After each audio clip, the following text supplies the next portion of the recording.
right, Chapter 11, The Area Rule for Hidden Figures. In the early 1950s, Dorothy and the women working in the West Computing office were always busy. Most days they worked in their own office, but sometimes other groups at the laboratory asked Dorothy to send one of her mathematicians over to their office when the engineers needed extra help. One day, a group on the east side asked for help, and Dorothy decided to send Mary Jackson. Mary went over to the new office, where she worked with several white computers. Since Mary's office was on the west side, she wasn't familiar with all the buildings on the east side. At some point during the day, she needed a break and asked her coworkers, "Can you direct me to the bathroom?" They giggled. How would they know where to find her bathroom? The nearest women's bathroom was open to white women, but not Mary because she was black. There were colored bathrooms somewhere on the east side, but Mary didn't know where. She stormed off to look on her own. Negotiating racial boundaries was a daily task for African Americans. Mary used to use it, but Mary was used to it, but something about the incident really bothered her. She was just as smart and just as talented as her coworkers. The Langley employee badge supposedly gave Mary access to the same workplace as her white coworkers. She came to work with the same education, maybe even more. She dressed each day as if she were going to a meeting with the president. She was a professional. Mary Jackson was angered, not enraged, to have been confronted with such blatant prejudice in a workplace dedicated to scientific and rational thought, and she considered it absurd to be singled out for something as common as a universal as going to the bathroom.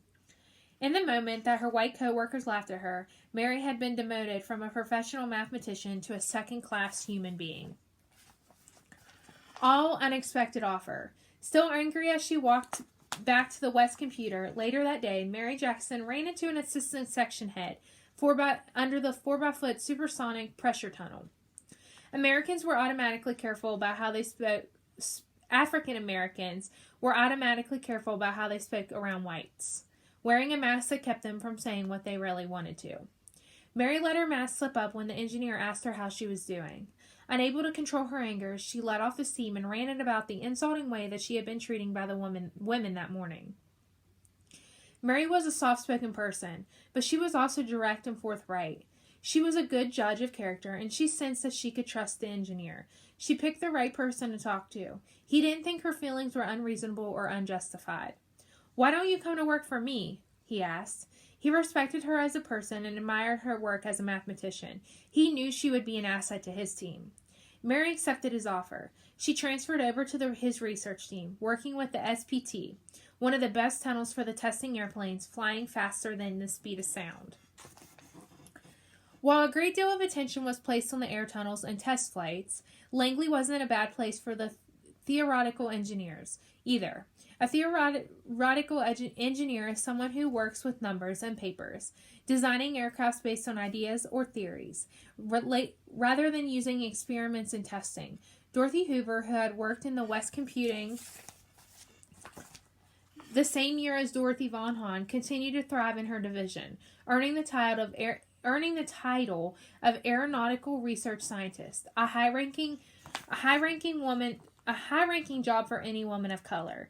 In 1951, she published 2 reports, both detailed analysis of swept-back wings that were now standard in aircrafts, with the wind tunnel and fresh air engineers examined through direct observation. The theoreticians approached through complex math.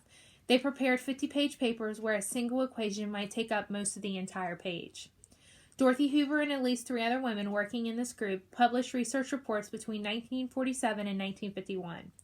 The group leaders clearly valued and cultivated the talent of the female members. In 1952, Dorothy Hoover decided to take a leave of absence from engineering to go back to school. She resigned from Langley and returned to academic life in Arkansas Agricultural, Mechanical, and Normal College, where she earned a bachelor's degree in mathematics. Mary Jackson, on the other hand, threw herself into her work with her engineering team. She loved rolling up her sleeves and working with airplane models so she could understand the physical phenomenon behind the calculations she worked on. Like many other former computers, she was on her way to becoming a Langley lifer, someone who stayed with the agency her entire career. The numbers don't lie. Soon after becoming a mathematician with the supersonic pressure tunnel, Mary Jackson was given an assignment by her boss's boss's boss, a division chief, one of laboratory's top-ranking managers and most respected researchers. He gave her instructions for working through a set of calculations. She did the work and delivered the finishing assignment after double-checking her results. Something didn't seem right to the manager who assigned the work. He insisted that Mary's calculations were wrong. Mary Jackson respectfully stood by her work. Mary and the division chief reviewed the numbers and finally discovered that the problem wasn't with her output, but with his input. He had given her the wrong numbers to use. Based on those numbers, Mary's calculations were indeed correct. When they realized the mistake, he apologized to her. Mary's willingness to stand by her work earned her a reputation around the office as a smart and dedicated mathematician. Most engineers were good mathematicians, but for the most part it was the woman who knew how to work the numbers. They were the experts. They checked each other's work and put red dots on the data sheets when they found errors. They were very, very few red dots. Some of the women were capable of lightning-fast mental math. Others had highly refined understanding of theoretical math. The best women made names for themselves for accuracy, speed, and insight. By having the independence of mind and strength of personality to defend their work up front, that's what you got. Work in front of the most powerful aeronautical minds in the world, that's when you got noticed. That's what marked you as someone who should move ahead. That was Mary Jackson. Okay, for this chapter, I want you to think about the bathroom issue. So she was working, they didn't have them desegregated anymore. They could work around one another. But she still had to go way farther to use the bathroom than everybody else. Do you think there was really a point in having blacks and whites work in the same offices if a black person couldn't even go to the same bathroom?